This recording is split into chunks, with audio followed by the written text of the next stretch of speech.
రాజ్యాంగాన్ని ఆమోదించి 75 సంవత్సరాలు పూర్తయిన సందర్భంగా బీజేపీ తెలంగాణ రాష్ట్ర కార్యాలయంలో రాజ్యాంగ దినోత్సవ వేడుకలను ఘనంగా నిర్వహించారు. ఈ వేడుకలకు కేంద్ర మాజీ మంత్రి, మహారాష్ట్ర మాజీ గవర్నర్ సిహెచ్ విద్యాసాగర్ రావు ముఖ్య అతిథిగా పాల్గొన్నారు. ఈ సందర్భంగా భారత రాజ్యాంగ నిర్మాత భారతరత్న బాబాసాహెబ్ అంబేద్కర్ గారి చిత్రపటానికి పూలమాలలు వేసి ఘనంగా నివాళులర్పించారు. ఈ వేడుకల్లో బీజేపీ మాజీ ఎమ్మెల్సీ రామచంద్రరావు, బీజేపీ రాష్ట్ర ప్రధాన కార్యదర్శి doctor Kasam Venkateswarlu, BJP SC Morcha జాతీయ కార్యదర్శి ఎస్ కుమార్, బీజేపీ రాష్ట్ర కార్యదర్శులు డాక్టర్ ఎస్ ప్రకాష్ రెడ్డి, మూగ జయశ్రీ, పార్టీ సీనియర్ నాయకులు చింతా సాంబమూర్తి, ఇతర నాయకులు పాల్గొన్నారు.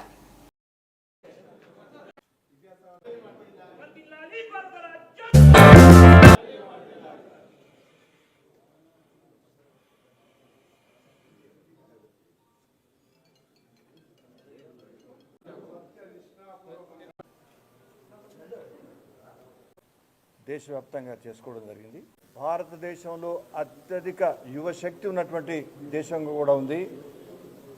మన ప్రధాని నరేంద్ర మోడీ గారి నేతృత్వంలో నాకు బాగా జ్ఞాపకం, వారు వచ్చిన తర్వాత ప్రధానమంత్రి అయిన తర్వాత మహారాష్ట్రలో స్కిల్ డెవలప్మెంట్కి సంబంధించి ఒక ఉత్సాహభరితమైనటువంటి కార్యక్రమం, మారుమూల ప్రాంతాల వరకు కూడా ఆ స్కిల్ డెవలప్మెంట్ కార్యక్రమం చేరే విధంగా ప్రణాళికను సిద్ధం చేయడం జరిగింది. అత్యధిక జనాభాతో పాటు అత్యధిక యువకులు ఉన్నటువంటి దేశం, యువత ఉన్నటువంటి దేశం కూడా ఈ భారతదేశమే. ఈ భారతదేశ యువత భుజస్కంధాల్లో నిక్షిప్తంగా దాగి ఉన్నటువంటి శ్రమశక్తిని బయటికి తీయడానికి కోసం మనం ఈ నైపుణ్య కేంద్రాలను ప్రారంభించాలి. ఆ దిశలో మనం ముందుకు పోతున్నాం. దీని తర్వాత యావత్ ప్రపంచంలోనే ఒక అజేయశక్తిగా భారతదేశం ఆవిర్భవించబోతుందన్నటువంటి నమ్మకం అందరిలో ఉంది. కాబట్టి ఆ దశలో మనం ముందుకు పోతున్నాం. దానికి భారత రాజ్యాంగబద్ధంగా ఇటువంటి కార్యక్రమాలు మనం తీసుకోవడానికి కోసం సన్నద్ధమైంది ఈ దేశం. అందుకోసం ముఖ్యంగా భారతదేశ ప్రజాస్వామిక వ్యవస్థను రక్షించుకోవడానికి, మౌలిక జీవన విలువలను ముందు తీసుకుపోవడానికి కోసం మన రాజ్యాంగం దినం అనుక్షణం మనకు దాని గైడెన్స్ ఇస్తుంది. సత్యమే జయతే అని అందుకోసం మనం పెట్టుకోవడం జరిగింది. మన రాజ్యాంగంలో ఉన్నటువంటి ఏదైతే చక్రం ఉందో, అశోకుని సారనాథ్ నుంచి తీసుకున్నటువంటి ఆ చక్రం, అందులో 24 స్పోక్స్ ఉంటాయి.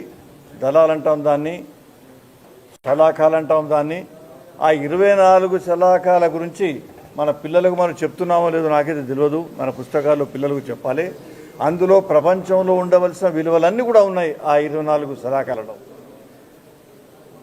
ఆ దళాలంటాం మనం, దళాల్లో అవన్నీ కూడా ఉన్నాయి. ప్రతిరోజు మనం త్రివర్ణ పతాకాన్ని చూసి దానికి వందనం చేస్తున్నాం. అందులో ఉన్నటువంటి విలువలను కూడా ఈనాడు భారతదేశంలో మనం ప్రచారం చేయాలి. ఎందుకంటే భారతదేశాన్ని ఒక విశ్వగురువుగా చూస్తున్నారు ప్రపంచం అంతా. అందులో అవన్నీ ఇమిడి ఉన్నాయి. మన చక్రంలో కానివ్వండి, సత్యమేవ జయతే అన్నటువంటి మనం తీసుకున్నటువంటి మండోకోపనిషత్తు నుంచి తీసుకున్నటువంటి ఆ నినాదంలో కానివ్వండి, 3 సింహాలను చూసినప్పుడు కానివ్వండి, ఇవన్నీ కూడా మనకు రాజ్యాంగం మీద, తర్వాత మన త్రివర్ణ పతాకం మీద ప్రతిరోజు మనం చూస్తుంటాం.